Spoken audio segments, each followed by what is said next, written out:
ఇది త్రయంబకేశ్వర లింగం. బ్రహ్మ విష్ణు మహేశ్వరుడు. ఇక్కడ ఇలా పైకి గంగా ఇట్లా ఉదికి వస్తూ ఉంటుంది ఇందులో నుంచి ఇట్లా. ఇదే శివలింగం. ఇదే ఎందుకే త్రయంబకేశ్వరం అంటారు. త్రయం బ్రహ్మ విష్ణు మహేశ్వర త్రయం. ఇది బయట ఉన్న శివలింగము. ఇక్కడ బయట లోపల అభిషేకించిన నీళ్లు ఇగో ఇలా ఇక్కడ గోదావరి నీళ్ళతో కలిపి అభిషేకం నీళ్లు ఇలా బయటకు వస్తూ ఉంటాయి. ఇది గుండము.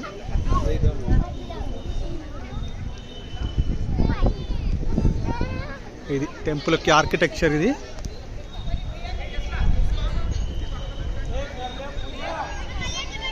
ద్వాదశ జ్యోతిర్లింగములలో 12వ జ్యోతిర్లింగం.